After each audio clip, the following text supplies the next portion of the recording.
Hola, bueno, un gusto estar nuevamente aquí y que nos estén acompañando. Un agradecimiento especial a todos los que nos están viendo en este momento. Este es el segundo Congreso Virtual Iberoamericano de Salud Ambiental y primer Congreso de la Red de Toxicología de Latinoamérica y el Caribe. Celebramos los 25 años de RETOXLAC y en esta oportunidad vamos a tener una conferencia sobre cianuro en minería ilegal y usos industriales, sus retos ambientales y para la salud de las personas. Y es un tema particularmente interesante el día de hoy porque el 27 de septiembre en la República Argentina se conmemora el Día Nacional de la Conciencia Ambiental. Y el Día Nacional de la Conciencia Ambiental tiene que ver con la conmemoración de un evento que ocurrió hace ya 3 décadas, en el que unas emisiones de cianuro dentro de una casa, producto de un vuelco clandestino de residuos industriales que contenían cianuro en una localidad del conurbano de Buenos Aires, fallecieron 7 personas.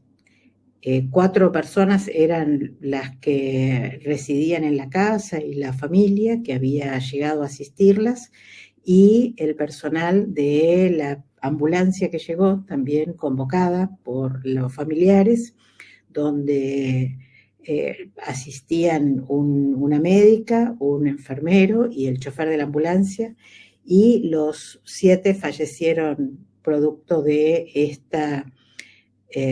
este mal manejo, de esta imprudencia, de este delito, en realidad, digamos, ¿no?, que tenía que ver con el vuelco clandestino de residuos peligrosos en las cloacas, ¿no?, de la ciudad. Entonces, por una ley de la Nación, todos los 27 de septiembre recordamos este hecho como una manera de reforzar los controles que tiene que ver con los materiales peligrosos a lo largo de todo su ciclo de vida, pero fundamentalmente en la industria. Así que vemos con mucho agrado que los colegas de Colombia hayan elegido también este tema, que sigue siendo el uso del cianuro un problema importante en en todo el planeta, ¿no?, pero sobre todo en la región donde a veces los controles son menos estrictos y el apego a la normativa también es más laxa. Entonces les voy a presentar a los 2 profesionales que nos van a acompañar. Ellos son médicos toxicólogos, es la doctora Diana Marcela Pava y el doctor Gabriel Restrepo, perdón. Ambos son médicos toxicólogos, como digo, de la línea de información y asesoría telefónica toxicológica del Ministerio de Salud de Colombia. Y bueno, vamos a dar paso entonces a su presentación. Diana, ¿quieres hacer alguna introducción? Muchas gracias, doctora Susana. Para mí es muy valioso poder estar aquí con ustedes y más con esta temática tan interesante para los países que se encuentran en vía de desarrollo, porque quizás cuando vemos esta lista en otros países es muy distinta, pero la realidad en nuestros países, sobre todo en América Latina y Sudamérica, está muy enfocada al campesino, a la labor de la minería ilegal, hacia la compra diaria de su diario vivir, de lo que ellos necesitan, y a una exposición muy directa a cianuro. Y únicamente pensamos en cianuro cuando tenemos una emergencia o cuando llaman a pedir un antídoto. Esto pasa y luego ya vuelve todo y se calma. Pero queríamos traer este tema aquí con mi compañero específicamente por algunas emergencias que se han ingresado al país y por dilucidar tantas cosas interesantes que hay a través de la evidencia. Y sobre todo esta presentación está enfocada a otras diferentes exposiciones en glucósidos cianogénicos, como lo va a explicar mi compañero también, hacia las personas de nuestra Amazonía que ingieren yuca brava, a los que trabajan de pronto en algún tipo de exposición y también a la gente que realiza labores no industriales. Así que bienvenidos, esperamos sea de mucho agrado, que está hecho de Colombia para ustedes. Muchas gracias y doy el paso.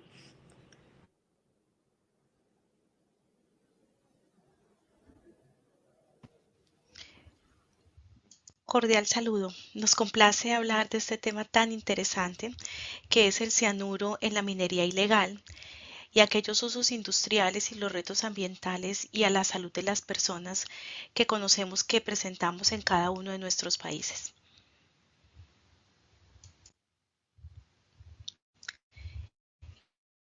Inicialmente queremos hacer una precisión y es que no solamente tenemos cianuro en el contexto de la minería del oro, sino que también lo llevamos a otros escenarios con diferentes tipos de cianuros cuando están presentes en forma natural o cuando de manera industrial, pues se obtienen esas sales que tienen una amplia distribución en la industria, también específicamente en la industria de la joyería, el cianuro de sodio, el cianuro de potasio y también en esta población que está arraigada a algunos contextos con diferentes intencionalidades como la suicida, es un producto altamente conocido por su toxicidad, en las exposiciones ocupacionales de manera informal y formal, en exposiciones también a nivel accidental y de otros tipos.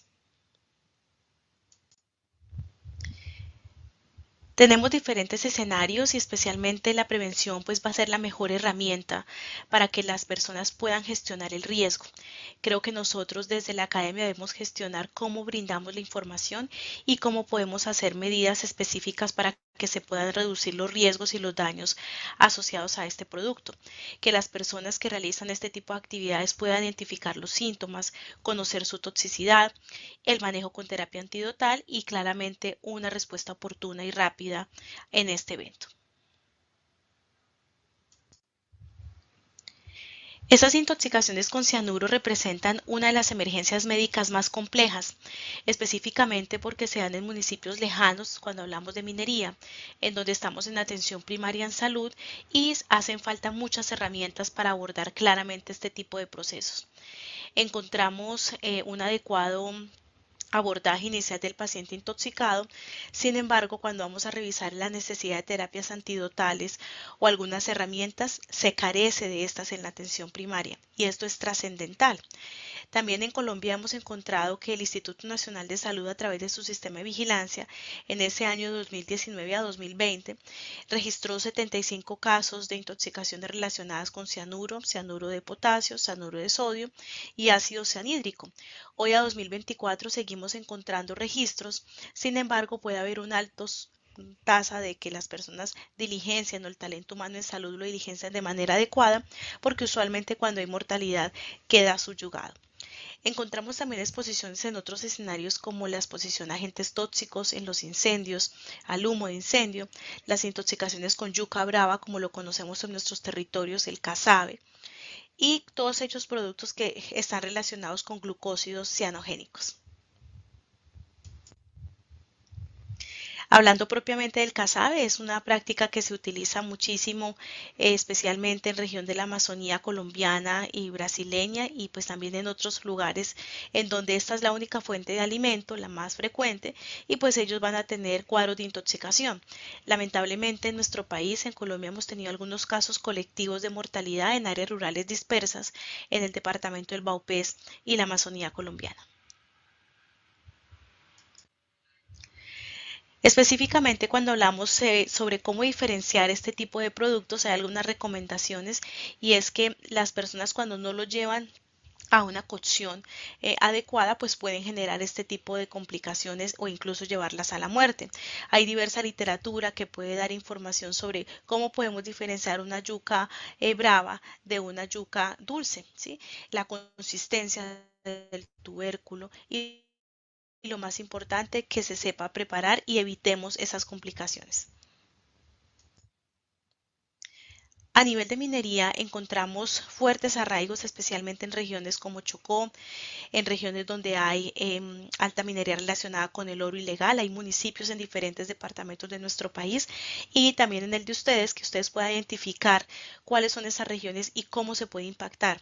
Sin embargo, son regiones que, como lo hemos visto en otros escenarios, están arraigadas de otro tipo de comercio, otro tipo de violencias y otros tipo de crímenes que pueden estar asociados. Aquí tenemos mucho delito ambiental, especialmente hemos revisado algunos productos en donde se han encontrado canecas de este producto en los ríos y en donde pueden poner en riesgo la salud de las personas ribereñas y río abajo.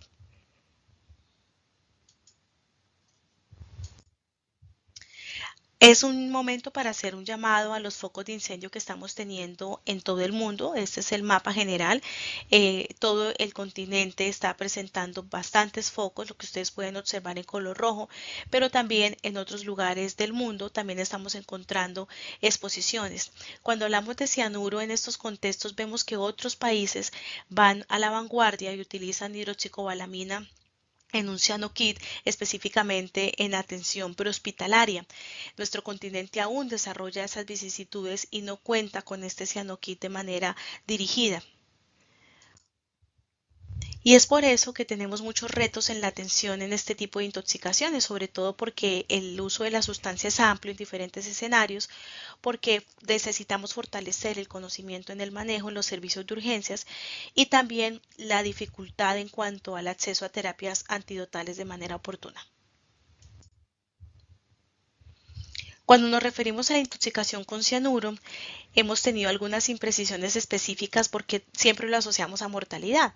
Se desconoce que si tenemos unas herramientas, si podemos ubicar la terapia de acuerdo al mecanismo de acción y a la fase de la intoxicación, podemos lograr salvar vidas. Y de hecho aquí es donde los servicios de toxicología se han robustecido y han contribuido a salvar esas vidas de muchas personas cuando se van fortaleciendo y el paciente accede de manera temprana y oportuna a la terapia.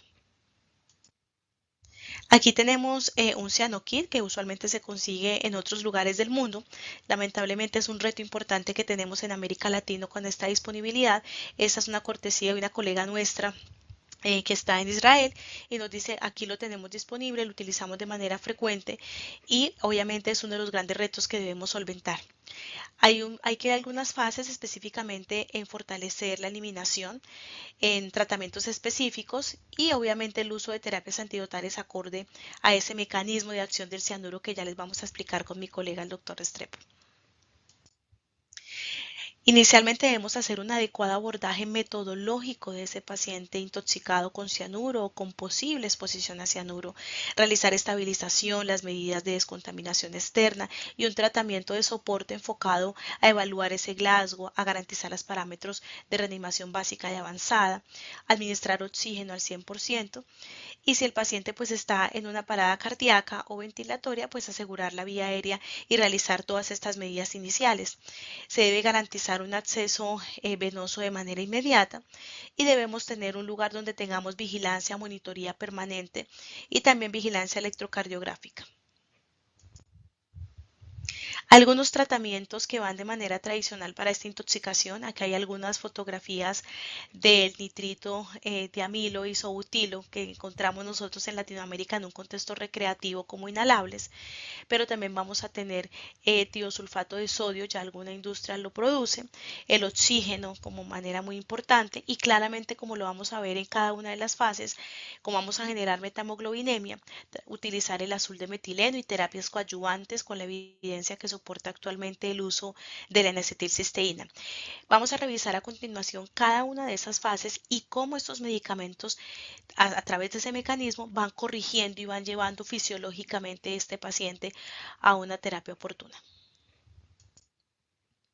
Aquí tenemos un resumen que está disponible, es como lo hacemos en Latinoamérica y específicamente al no contar con un cyano-kit que está ubicado como vital no disponible, específicamente en Colombia cuando hablamos de vital no disponible es un medicamento en cuya frecuencia de la patología no es muy frecuente, pero cuando yo lo voy a necesitar se debe ingresar de manera oportuna y rápida para poderle salvar la vida.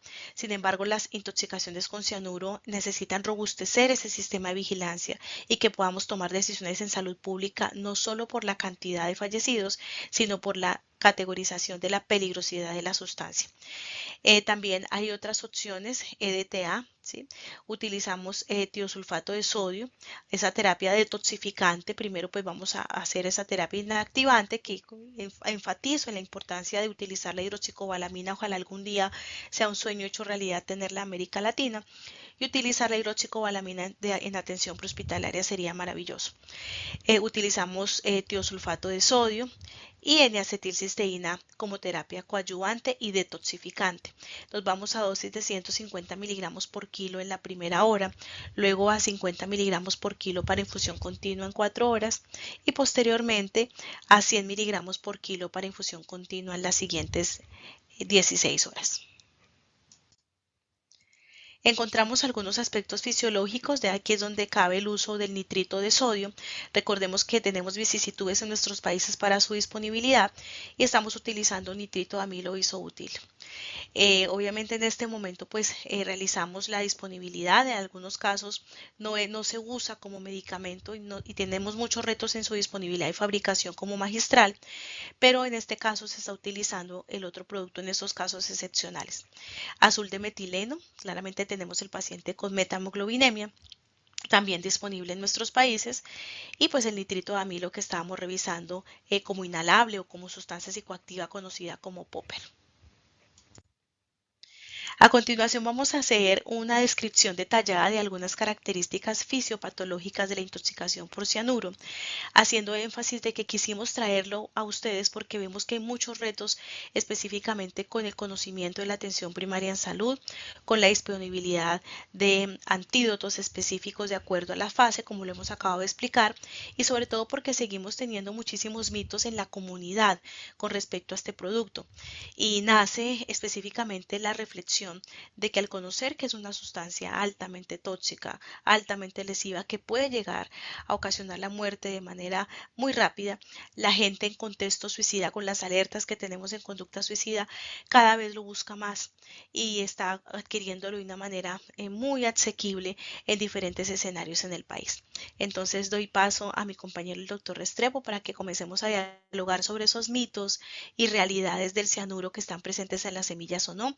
Hagamos un recorrido sobre esa fisiopatología de la intoxicación por cianuro en sus diferentes escenarios, ya sea por compuestos cianogénicos con productos dirigidos o específicamente en exposición a humo de incendio y otras fuentes, y podamos revisar cuáles son las estrategias en los servicios de urgencias más importantes. Adelante, doctor Restrepo.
Muy buenas tardes a todos, ¿me están escuchando?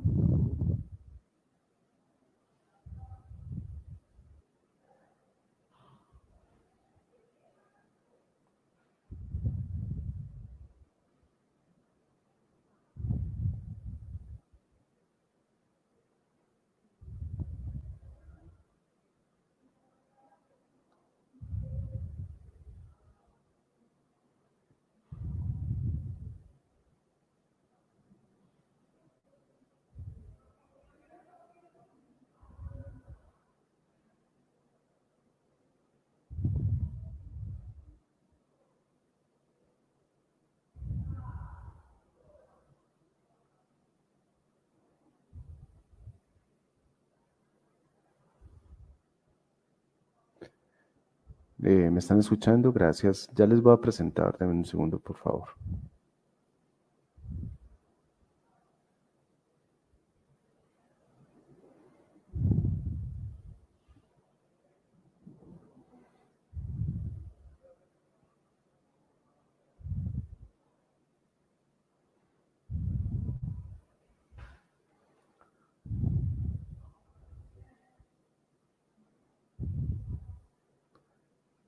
¿Me confirmas, por favor, si están viendo mi pantalla en este momento?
Bueno, muy buenas tardes a todos.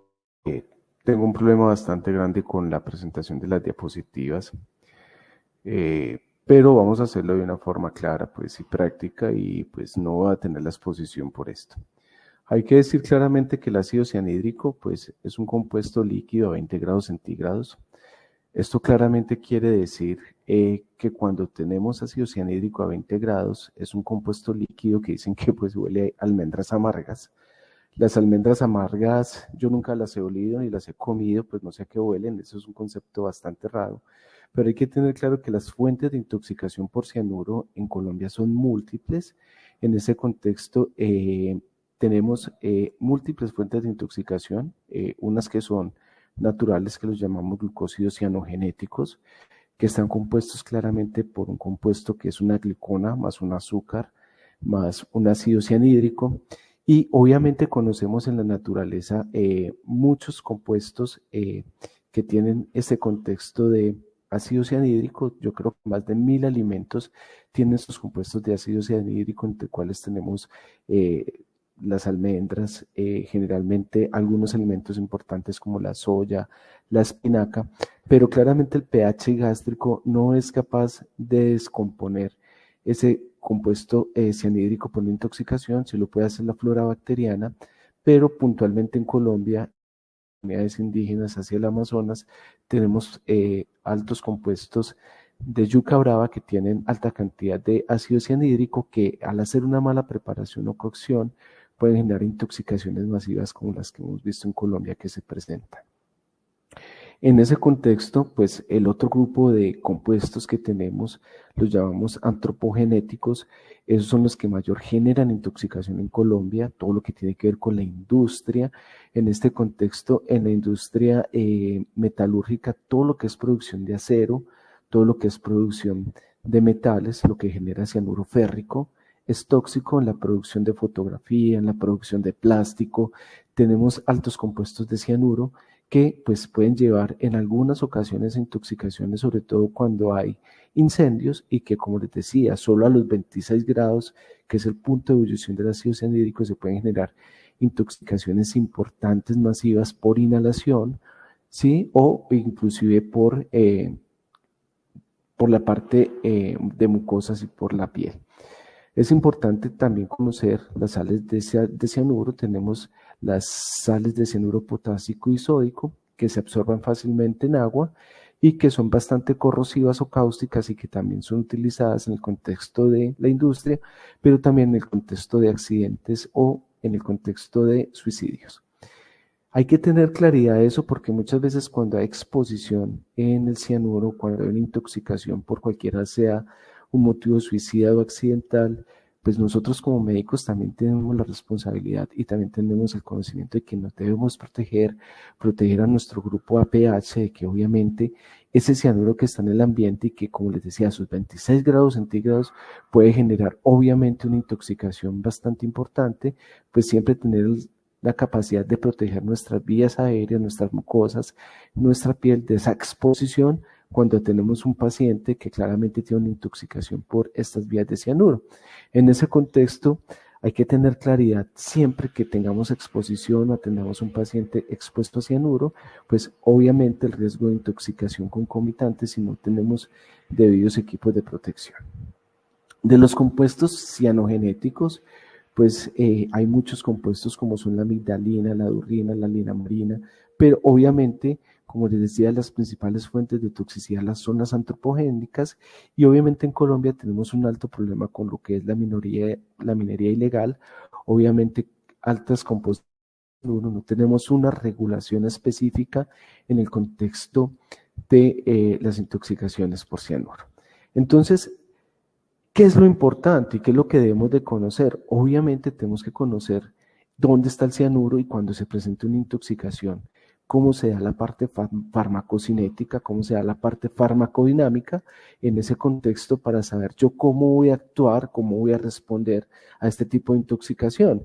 Y es claro decirlo, pues miren, si sabemos cómo se absorbe, cómo se distribuye, cómo se metaboliza, cómo se excreta, dónde está el cianuro y cuándo pensar en intoxicación, pues obviamente también voy a saber cuál es la farmacodinámica, cuáles son los puntos que voy a atacar en el momento de la intoxicación y obviamente cómo voy a hacer para tratarlos y cuáles son los fármacos que yo puedo utilizar o los antídotos y potencialmente lo que hay en investigación para tratar una intoxicación por cianuro y tener claridad mental de qué es lo que voy a hacer. ¿Listo? Si pasamos a que vimos que había muchos compuestos de cianuro en el ambiente, tanto compuestos que son cianogenéticos como los de la industria que son los antropogénicos, y si decimos que el ácido cianhídrico que tiene obviamente un punto de ebullición bastante bajo de 26 grados, pues las fuentes de intoxicación son múltiples. Yo me puedo intoxicar accidentalmente, me puedo intoxicar con un alimento, me puedo intoxicar con la inhalación de cianuro en cualquier exposición, pero también, obviamente, una de las fuentes más importantes de esas intoxicaciones por cianuro, pues son, obviamente, las autoinfligidas o las suicidas. Entonces, ¿qué debo de hacer en ese contexto de que el paciente llegue intoxicado por cianuro, tiene una exposición bastante importante a este tóxico? Pues conocer por dónde se absorba. Y es que la constante disociación del cianuro es bastante importante porque el efecto de la absorción del cianuro puede ser modificado por muchas situaciones, como la capacidad por donde entra el cianuro. Es decir, es muy diferente una intoxicación inhalatoria por ácido cianhídrico en gas a que yo ingiera el tóxico.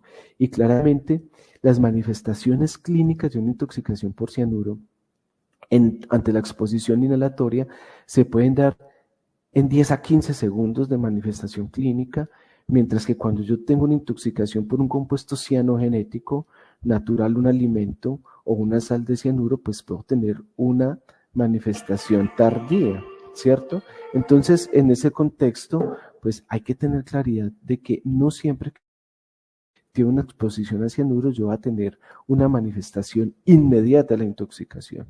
Eso es claro porque muchas veces decimos el paciente tiene 4 o 5 horas de la exposición, pero no tiene una rubicundez facial, no está con alteración del estado de conciencia, entonces no está intoxicado. Es claro que yo tengo que conocer cuál es la fuente de intoxicación y por dónde entró. Con la parte de, obviamente, el metabolismo, hay que tener claro que obviamente el cianuro tiene un metabolismo principalmente hepático, tiene una capacidad de descontaminación importante, que esa capacidad se da hasta los 0.017 miligramos por kilo minuto de cianuro en cualquiera de sus presentaciones, pero cuando yo tengo una intoxicación aguda, esa capacidad de desintoxicación por ese metabolismo hepático, donando azufre para volver el cianuro tiocianato y eliminarlo por vía renal, pues va a ser excedida y llega a la capacidad de intoxicación. Hay que tener claridad que la dosis tóxica del ácido cianhídrico del cianuro, cuando yo estoy expuesto inhalatoriamente, es de unas 520 partes por millón y hablamos de una dosis letal 50 cuando tenemos 1.52 miligramos por kilo de exposición a cianuro. Entonces hay que tener claridad todo esto porque no solo nuestros pacientes y nosotros nos exponemos a cianuro en el contexto suicida, sino también industrial y también en el contexto medicamentoso. Tener muy en cuenta las infusiones de nitroprusiato de sodio que no pasan los 3 microgramos por kilo minuto, porque eso también lleva a una acumulación de tiocianatos y una posible intoxicación con cianuro. Claramente, entonces, si conocemos que hay unas capacidades metabólicas de desintoxicación de sacar ese cianuro del cuerpo por vía renal, pues también tenemos unas capacidades que se exceden y también tenemos una presentación clínica que va de acuerdo a la vía por la cual ingresa ese cianuro, si fue ácido cianhídrico inhalado, si es una sal de cianuro, si es un compuesto cianogenético y obviamente entender que con esta cinética pues hay una farmacodinámica posterior, ya que el cianuro es capaz de inhibir más de 40 vías metabólicas, es capaz de producir reacciones de oxidorreducción, es capaz de inhibir la descarboxilasa bajando el GABA, lo que puede llevar a convulsiones, puede tener efectos sobre la superoxida dismutasa, generando efectos de oxidorreducción sobre las ferroquelatasas, pero su efecto principal farmacodinámico lo da sobre la citocromo A3. Y hay que tener claridad que la citocromo A3 obviamente está en el complejo de la cadena respiratoria, en la zona 3, generando un compuesto importante para la respiración celular. ¿A qué nos lleva esto? Que cuando el cianuro C1, la citocromo A3, lo que está generando claramente es una disminución o una inhibición de la cadena respiratoria, lo que va a esa parte de lo que llamamos la corchera de ATP, se disminuye la capacidad energética del cuerpo y se genera a nivel mitocondrial lo que se llama una anoxia anóxica. Y esa anoxia anóxica no se define o no se transmite claramente en lo que llamamos, lo que busca todas las personas en una intoxicación por cianuro. Todos buscan una acidosis respiratoria cuando lo que tenemos que buscar es una acidosis metabólica con un anion gap elevado. Entonces, primer mensaje importante. ¿Qué me lleva a pensar en intoxicación cianuro? Una acidosis metabólica con anion gap elevado, que es muy diferente a una acidosis respiratoria, o obviamente es un paciente que cuando se pone oxígeno en altas dosis responde poco, a diferencia de una intoxicación por monóxido de carbono. Entonces, cuando tenemos un incendio, cuando tenemos una exposición industrial a cianuro y llega un paciente que no se ve tan desaturado, con un color rojo cereza en la piel, y le ponemos oxígeno o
Bueno, parece que tuvimos un percance. ¿Gabriel está por ahí?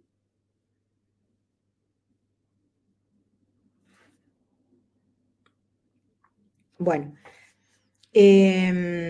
Bueno, hemos hecho un repaso, digamos, de la toxicología del cianuro en sus distintas expresiones físicas y por las distintas vías de ingreso y, bueno, y algunos consejos útiles para la sospecha diagnóstica y para el tratamiento.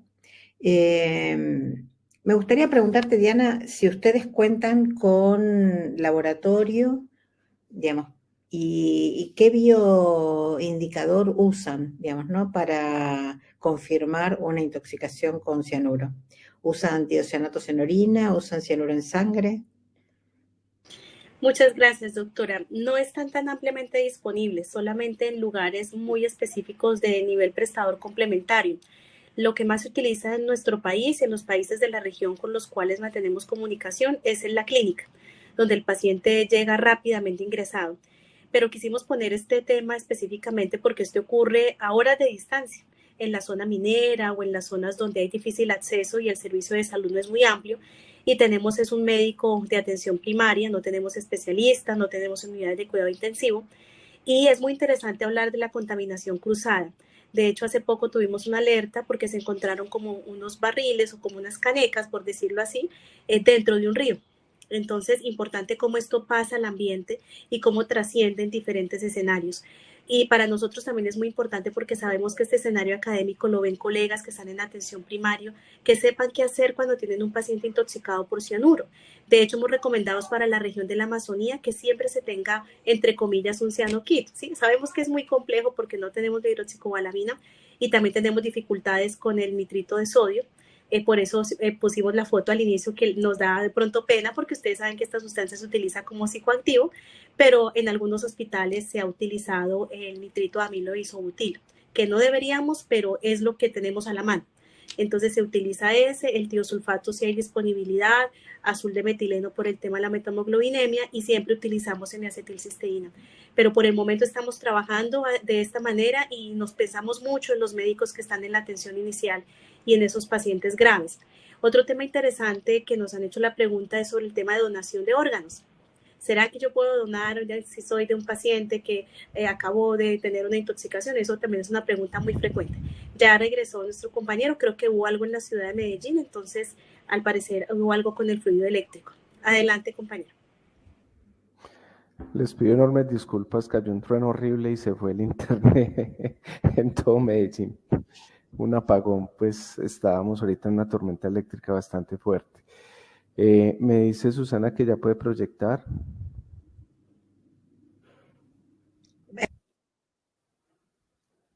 Perdón, me dice Steph. Perdón, muchas gracias. Entonces, sigamos con la próxima. La próxima diapositiva no, la anterior. La anterior, mil gracias. Entonces, estamos hablando de que, obviamente, conociendo toda esa parte metabólica, pues si yo conozco las vías de desintoxicación del cianuro, pues voy a entender claramente, y en estos 10 minutos que nos quedan, voy a ser muy claro y preciso para que ustedes entiendan con esas vías de exposición que les expliqué del cianuro, pues cómo puedo aplicar yo los medicamentos y cuál es la explicación plausible de esto en cualquier contexto de intoxicación. Si sabemos que el cianuro pues involucra una vía metabólica principal, que es la principal vía en la que se participan enzimas intracelulares que son sulfotransferasas y vías metabólicas alternativas, pues cada vez que yo utilice a nivel de intoxicaciones, pues si yo utilizo todo lo que tenga que ver con donación de azufre, pues lo que va a hacer es que el cianuro se va a convertir por medio de una enzima que es la rodanasa a tiocianato, y obviamente el tiocianato es mucho menos tóxico, lo cual va a llevar a una eliminación renal de ese cianuro. Por eso hablábamos de antídotos detoxificantes, todo lo que tiene que ver con donantes de azufre, en este caso lo que es tiosulfato de sodio, y obviamente en ese contexto, pues la eliminación renal del cianuro se va a dar de una forma más clara. Sin embargo, no es suficientemente o importante que yo utilice solo tiosulfato o N-acetilcisteína como donante de azufre, porque obviamente pues tengo que conocer, si bien este es el 80% de la vía metabólica de desintoxicación del cianuro, pues yo tengo que conocer que hay otras vías que también son fisiológicas o detoxificantes, pero también tengo que tener claridad que, acuérdense que ese cianuro tiene alta afinidad por el eritrocito, está metido allá y está unido a la citocroma 3 en la porción 3 de la cadena de electrones y que no me está generando obviamente liberación de oxígeno. Yo les decía que tenía una anoxia anóxica, por lo cual yo tengo que buscar otro mecanismo antidotal para que ese cianuro se libere o para que la citocroma 3 o el complejo 3 de la cadena respiratoria se libere y obviamente como buscar que el cianuro tenga mayor afinidad por algo. Y en ese contexto, uno de los antídotos que yo digo que son fisiológicos, no detoxificantes, sino fisiológicos, a generar cianomethemoglobina. ¿Y por qué generar cianomethemoglobina? Porque hay una reacción, obviamente, de la methemoglobina con el hierro en estado férrico, y esa reacción con el estado férrico hace que, obviamente, el cianuro tenga mucha mayor afinidad por esa molécula que por la citocromo, se desplace hacia allá y se reactive la respiración celular. ¿Y cómo yo genero, obviamente, methemoglobinemia? Pues hablábamos de unos antídotos potencialmente utilizables como lo son el nitrito de sodio, el nitrito de amilo, que muchas veces no los tenemos, pero recordar en el contexto que tenemos azul de metileno, que hay que tener claro. Hay que tener claro cuál es el efecto o cuál es el efecto del azul de metileno como un medicamento que es dependiente de dosis. Recuerden que el azul de metileno a dosis de 1 o 2 miligramos por kilo ayuda a quitar la methemoglobinemia, pero entre dosis de 7 a 8 miligramos por kilo me lleva a producir methemoglobinemia. Entonces, en el contexto de intoxicación por cianuro, yo puedo utilizar donantes de azufre para que el cianuro se vuelva tiocianato y se elimine por medio renal, y obviamente buscar algo que me genere methemoglobinemia para que el cianuro se desplace de esa cadena respiratoria y quitar esta anoxia anóxica. Entonces, posiblemente yo puedo utilizar N-acetilcisteína de azul de metileno como muy buena opción terapéutica cuando no tengo tiosulfato, ni nitrito de sodio, ni nitrito de amilo, claramente. Decíamos que habían otras vías metabólicas que no son mayores, no son ese 80% de la vía metabólica de donante de azufre que genera desintoxicación del cianuro, sino que hay otras vías como la hidroxicobalamina, que se une al cianuro generando cianocobalamina para ser eliminada también por vía renal.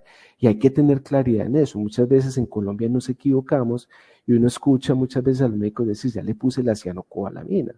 Yo no necesito poner cianocobalamina. Recuerden que la hidroxicobalamina se usa en dosis altas y obviamente casi 5.000 miligramos, que no lo va a alcanzar mucho menos con cianocobalamina. Y yo lo que genero por esa vía metabólica es que el cianuro se una obviamente a la hidroxicobalamina para generar cianocobalamina y ser eliminada. Entonces, tener claridad siempre. Recuerden, ante una intoxicación, por cualquiera que sea la vía, el ABC, entubar el paciente, dar oxígeno a alto flujo, pero obviamente como hay una disociación a nivel de la saturación venosa de oxígeno, el paciente no me va a recuperar oxígeno, tiene un color rojizo como quemado, no me responde bien al oxígeno, fuera de eso tengo una acidosis metabólica con un anion gap elevado, yo digo cianuro, tengo que ir a buscar una forma de desintoxicar al paciente donando azufre, N-acetilcisteína o tiosulfato de sodio, generar methemoglobinemia con azul de metileno, nitrito de amilo, nitrito de sodio, para poder sacar al paciente de ahí. Y recordar siempre que nosotros como médicos siempre nos tenemos que proteger porque inhalatoriamente nos podemos intoxicar y también morir. La siguiente, por favor. Entonces, generalmente el mecanismo de acción más importante del cianuro es unión a la citocroma 3, que es lo que lleva a la anoxia anóxica. Así ni otras 40 vías metabólicas, lo que va a matar al paciente es la anoxia anóxica y por eso yo tengo que tratar de generar una methemoglobinemia para que se suelte el cianuro de esa molécula ya y se una obviamente a la methemoglobina en estado férrico y obviamente con las otras medidas detoxificantes poder sacar el cianuro, pero recordar que obviamente también el cianuro puede llevar a corrosión de la vía digestiva, si es una sal de cianuro puede generar inhibición de la glutamato descarboxilasa con disminución del GABA, lo que explica fuertemente las convulsiones, puede generar radicales libres con oxidación múltiple a nivel del órgano y una falla multisistémica con muerte. Siguiente, por favor. Entonces recuerden puntos claves ante un paciente que está en una inhalación en un incendio donde hay fuentes industriales, plásticos, productos de fotografía, un paciente que tiene una acidosis metabólica con anión GRA alto y que no responde oxígeno claramente, hay que pensar en cianuro o en ácido cianhídrico. Recuerden que el punto de ebullición es 26 grados. Como consecuencia, obviamente, es importante saber cuáles son los mecanismos que tengo de desintoxicación. En Colombia tenemos los que les dije, en otros países pueden tener el heptacobalto, que también ayuda obviamente a desintoxicar o a sacar el cianuro, como lo hace el tiosulfato, pero muchas veces un solo antídoto es ineficaz, ¿cierto? La capacidad que tiene obviamente el cianuro de inhibir la glutamato descarboxilasa también nos lleva a pensar claramente en una inhibición del GABA, lo que nos lleva a convulsiones y obviamente a tener complicaciones importantes en el paciente. Siguiente, por favor. No me voy a detener acá, pues porque ya hablamos de todo eso. Vamos a ir a lo último para cerrar. Pasemos, por favor. Esto es lo que les decía, la cadena respiratoria. Ya entendemos qué es lo que hay que hacer para que se libere el cianuro de la cadena 3 de electrones, generando cianometamoglobinemia y obviamente recordar clínicamente que obviamente el cianuro cuando se en sales de cianuro puede generar gastritis hemorrágica. Se debe tratar al paciente también como un evento corrosivo. Sigamos con la siguiente, por favor. Puede generar alteraciones isquémicas a nivel ocular.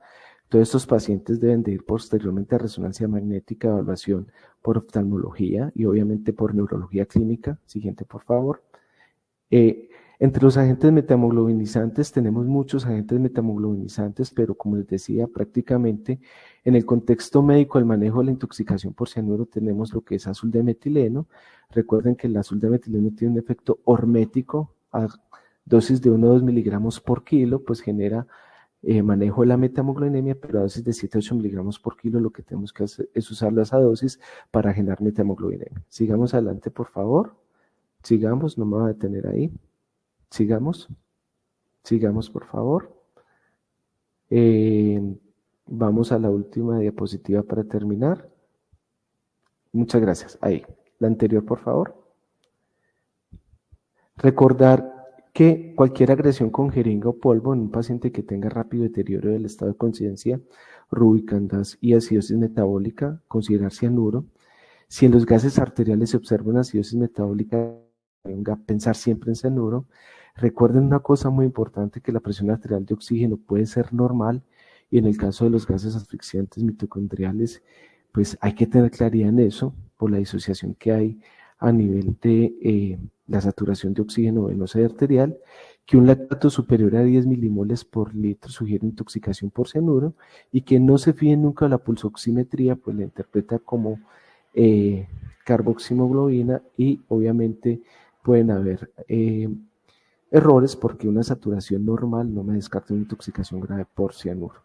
En ese contexto, pues quiero terminar, pedirles las disculpas por tanto problema que tuve con la presentación, pero dejarles estos puntos muy claves de toda la parte fisiopatológica, de por qué se utilizan algunos antídotos y cuáles son las fuentes potentes de intoxicación por cianuro. Muchas gracias a todos. Bueno, muchas gracias, Gabriel, por todo este repaso que hemos hecho del manejo de las intoxicaciones con cianuro. Una pregunta, ¿tienen idea, alguna estimación de cuántos trabajadores expuestos a cianuro hay en Colombia en la minería ilegal? Yo ese dato como tal no lo conozco, pero pienso que mi compañera Diana sí. La minería ilegal en Colombia tiene una alta presentación en toda la zona del Chocó, en toda la zona del Bajo Cauca antioqueño, son altas de alta influencia. Yo pienso que la exposición en muchas regiones de Colombia es alta. Uno mira la parte industrial a nivel de Colombia que se maneja el cianuro libremente, sin ninguna restricción. Pero sí dejo esa parte a la doctora Diana, que tiene más conocimiento al respecto estadístico de esto.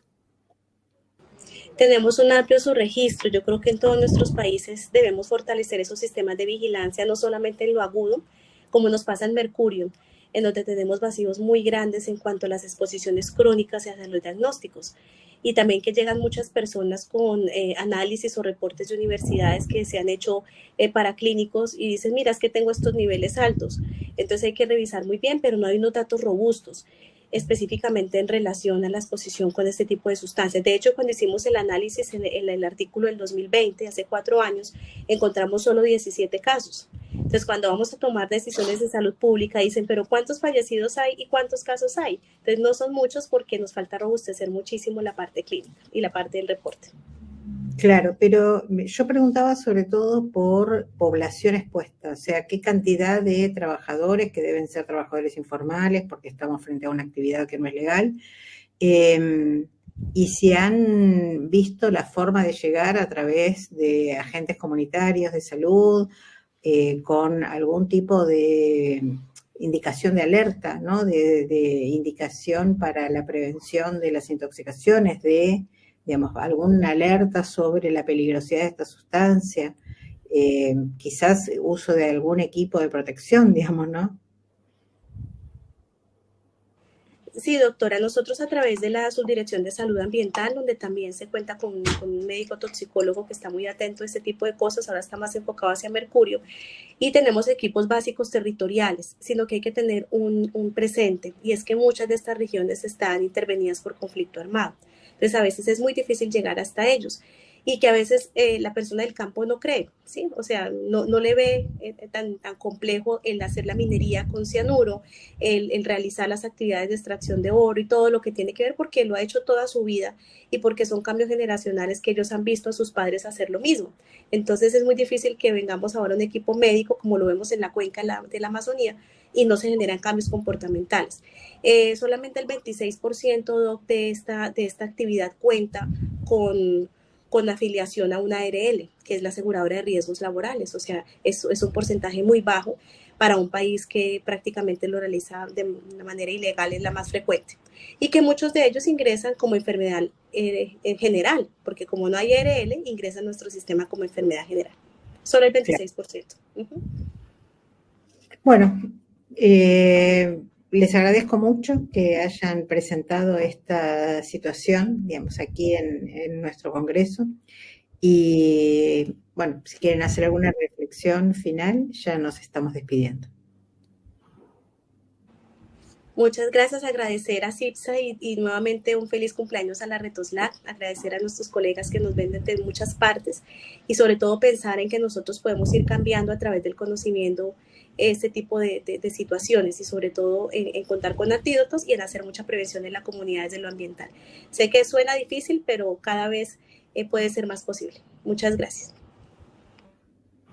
Bueno, Gabriel, ¿algún comentario? No, muchas gracias por la invitación, pues nuevamente pido una disculpa a los inconvenientes. Es importante recordar que es una intoxicación de un conocimiento importante a nivel fisiopatológico, que tenemos que tener siempre un diagnóstico presuntivo, no ser tan a veces como tan claros. Cuando decía usted, tuvimos 7 pacientes que se intoxicaron en incendio y murieron, posiblemente, pues claramente porque el ácido cianhídrico inhalatorio es mortal, pero obviamente siempre tener esa capacidad de entender dónde está, dónde se presenta, que estamos rodeados por este compuesto y que el riesgo potencial de intoxicación no solo es a nivel autoinfligido suicida, sino a todos los niveles. Entonces dejar como claro ese mensaje para estar siempre atentos y alerta y obviamente de la línea del ministerio siempre para toda Latinoamérica atentos, apoyarlos porque pueden unirse a la línea desde cualquier parte, si es posible, y obviamente ahí estaremos atentos para darles nuestra asesoría y obviamente nuestra ayuda. Muchas gracias a todos. Muchas gracias. Bueno, yo como es mi última intervención en el Congreso, quería agradecer al equipo de transmisión y sobre todo, digamos, al grupo de la Universidad Federal de Río Grande do Norte, liderado por el doctor Julio Naboni, la doctora Larice y Amanda, y al equipo de la Universidad Central de Ecuador, digamos, ¿no? Por Judith Venegas. A ellos muchísimas gracias porque han tenido muchísimo que ver con el éxito de este congreso y con que todos nos hayamos sentido tan cómodos trabajando aquí. con esto, bueno, me despido. Hasta luego. Hasta luego y muchas gracias a todos.